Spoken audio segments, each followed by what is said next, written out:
Congratulations, you've officially made it to soup season. And as a certified soup lover, I feel that it is my duty to pass down one of the greatest of all time.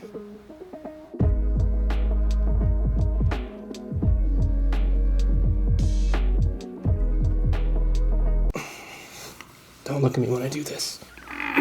Now, creamy chicken gnocchi soup is not only one of my most popular recipes, it also happens to be my wife's favorite, which means I make it a lot. But that also means that over time I've found ways to make it even better. So stick around if you like soup. To start, we're gonna be making our gnocchi from scratch, which you don't technically have to do. There is nothing wrong with using a pre-made packaged gnocchi. They're great, they work well. But for something like this, where it already doesn't take a ton of time to make the soup, why not put a little bit more effort in and make your gnocchi from scratch? So if you're gonna join me and make your gnocchi from scratch, the first thing you're gonna need is about a pound of potatoes. Specifically, Yukon Gold potatoes. And you really have two ways to cook them. Technically, there's a third way, but that third way is boiling them. And if you boil them, you're adding extra moisture into your potatoes. And then sometimes it can mess with the texture of your gnocchi, which I'm assuming you also don't want. So for the two methods, you have the first, which is baking. Throw them in the oven, 375 for about 45 to 60 minutes, depending on how big your potatoes are, and they're cooked. But the second option that you have is to just take your potatoes, place them on a microwave safe plate, cover them with a nice damp towel, and throw them in your microwave for 5 minutes at a time, rotating them around until they're cooked all the way through. Usually like 10 to 15 minutes, depending on how big your potatoes are. I don't see anything wrong with either method. The only difference is if you're gonna do it in the oven, it's going to take you longer. But if you do it in the microwave, you have to be a little more hands-on. So up to you. Now, once your potatoes are cooked, you're taking the same steps. Your cooked potato inside a ricer, or you can peel it and throw it onto a fine mesh strainer or a sieve and then just scrape it through. But you're just gonna wanna push it through your ricer and get it all nice and mashed. This is one of the reasons I really like using a ricer, because you don't have to peel your potato before you throw it into it. It just like squeezes around it, and then you just take your peel out afterwards. And I like to also make sure that I'm grabbing any of the potato that's squeezed out the sides and made its way to the top, because that's still good potato that we want to make sure we rice out. Then we're just going to scrape off the bottom, make sure we get all of our potato, and then we'll just kind of fold it all together into a nice little mash. Make sure I didn't miss any clumps, and it's all fully cooked and nice and soft. And now into this, we're gonna add 2 egg yolks, just the yolks, not the whites. You could alternatively just use 1 full egg with the white instead of just using 2 egg yolks. Again, words are hard, but it's not gonna be as creamy and it's not gonna be as rich, and so it's a trade-off. But it is a little bit easier to work with if you're just using 1 full egg. We're just gonna mash that in a bit just to kind of get it spread out. And now I've got about a cup of flour that I'm gonna run through the sieve, because I wanna make sure I get out any clumps so it's nice and smooth and buttery. Now, once it starts to form into a nice shaggy dough, it's probably best to just move on to using your hands, because it's going to be a lot easier. And then just continue to press and fold it together until it's nice and smooth. This will definitely take a little bit of time, and if your dough is not coming together and you feel like it's too dry, just keep working it a little bit, because the worst thing you can do is add more liquid to this, but when you don't need it. As you can tell, mine was looking pretty dry, but now it's actually a little bit on the wet side. And I'm just gonna add in a little bit more of my flour. This is 100% a game of patience and trusting yourself. It's gonna come together. And eventually, after you've worked in all of your flour, you're gonna end up with a nice, smooth ball, like this. And you'll know it's good when you press on it and it bounces back. Now you're just gonna go ahead and split that in half and just sprinkle down a little bit of flour. Then we're just gonna roll each piece of dough into about a 1/2 inch thick log.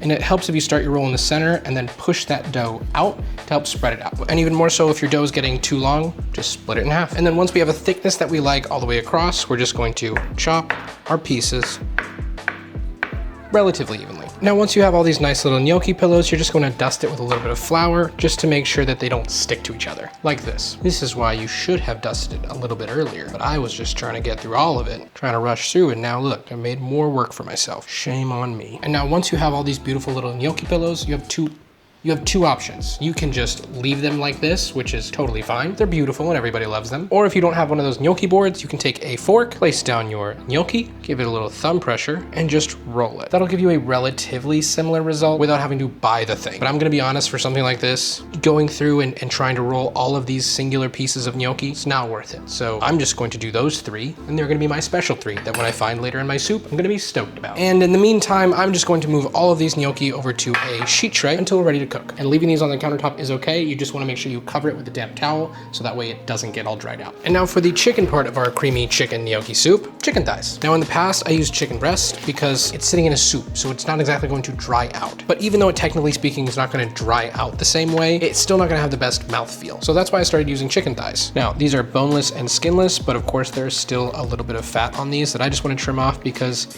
again, it doesn't contribute to the mouthfeel when you're chewing on a piece of chicken fat. It is also a really good time to inspect the underside for any bone fragments that may have been left behind because, well, yes, these are boneless, skinless, things happen, and the last thing you want to do is chip a tooth on a piece of chicken bone. Now, once you have these all nicely trimmed and laid out, you just want to hit them with a little drizzle of olive oil. This is just going to help our seasoning bind to our chicken. Make sure we get every nook and cranny because we don't want there to be any bare spots. And now to season our chicken, I'm gonna be honest with you, it's up to you. It really is. Like, this is a perfect time for you to be like, hey, let me try something different. Let me try something new. As long as the flavors of your chicken go along with the flavors of the soup, which is pretty broad, really, you're gonna be okay. But if you really do want measurements, then here we go. Roughly 3 tablespoons of garlic powder, 2 tablespoons of onion powder. I don't know why I haven't punched the holes in this thing any bigger because every time I do this, it just makes a cloud of onion powder smoke and I breathe it in and it hurts. About a tablespoon of paprika. Oh, that's a little bit more, but again, that's okay. And about a tablespoon of dried oregano. And of course, salt and pepper.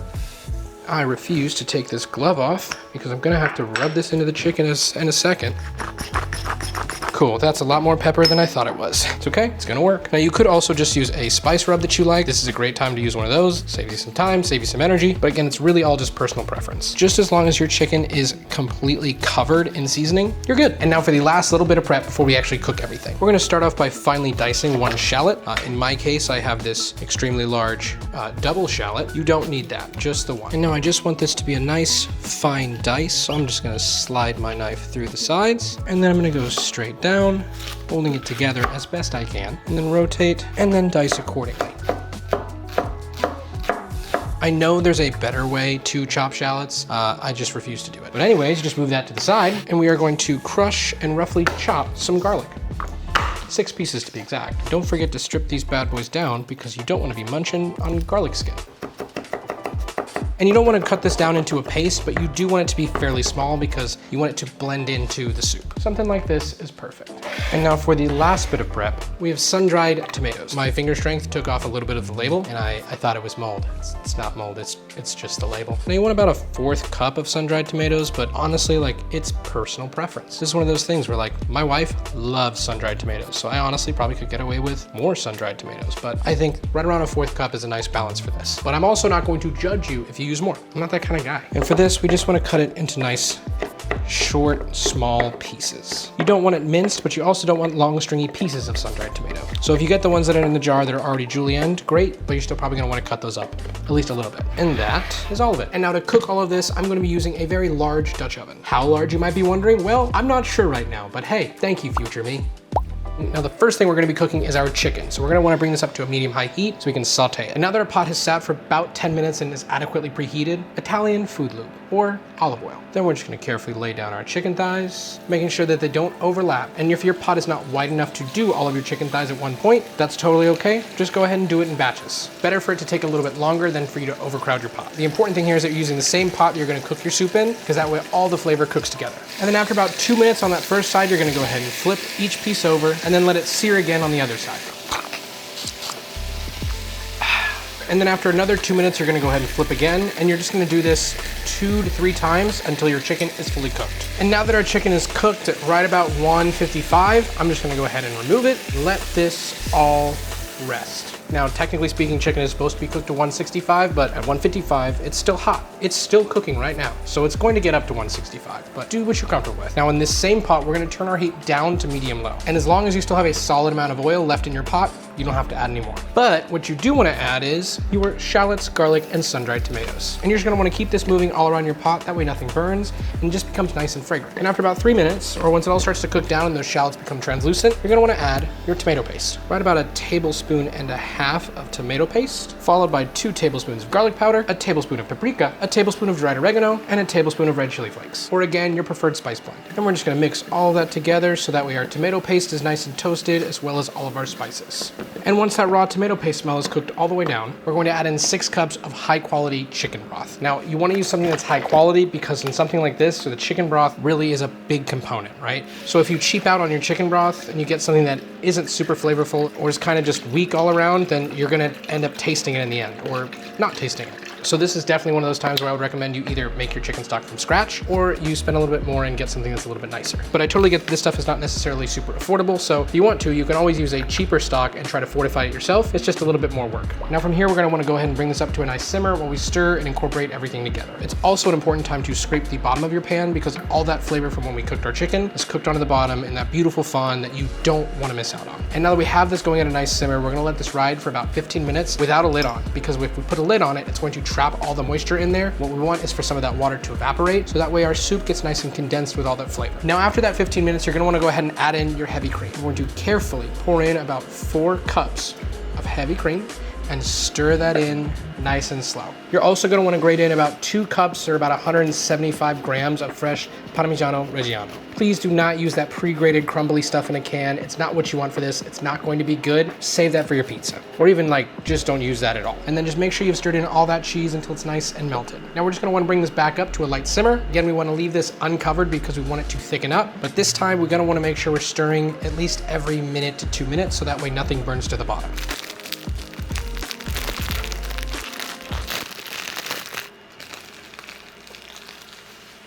And at this point, you're probably wondering why I use such a large pot, even though my soup barely gets up to halfway. Well, let me tell you why. Because I make this soup enough to know if you don't have enough space between the top of your soup and the top of your pot, you're going to end up with most of your soup all over your countertop every time you stir it. It's just the way it is. So to me, it only makes sense to use a larger pot so that way you have a higher sidewall here to protect from spillage. And now that this has been simmering for about 30 minutes, you can see our soup has really started to thicken up. It's not too thick like it would be in a sauce, but it has thickened up enough to give us that nice creamy texture in our soup. At this point, we can go ahead and turn our heat down to medium-low because we just want to basically keep it warm at this point, and we're going to taste and adjust for our salt. Because while we did add all those flavorings and seasoning from before, we didn't add any salt because at that point we still wanted to cook down our soup, so if we would have salted it then, it would have been great, but then as it cooked down and some of that water evaporated, we would have ended up with something that was a little too salty.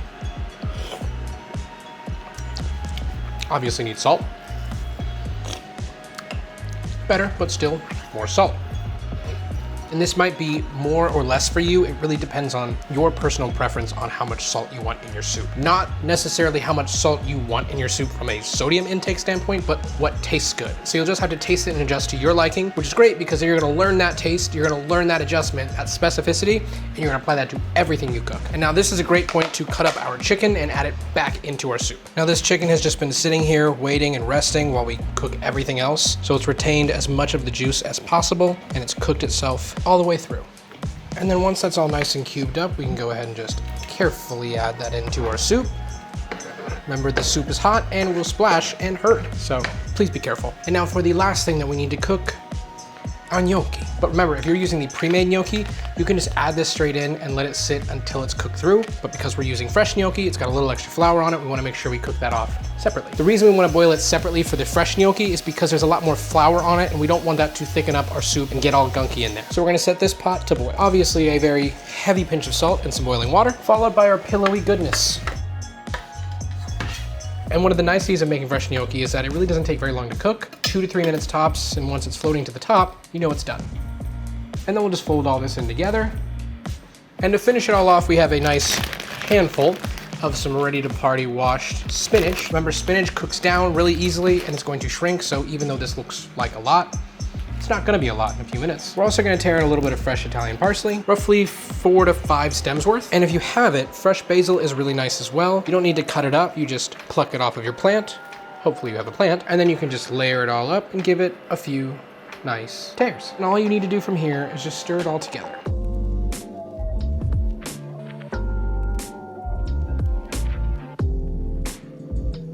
Thank you so much for watching. I really hope that you enjoyed it, and I really hope that you learned something. Here's a photo of me at the park, and I'll see you next week.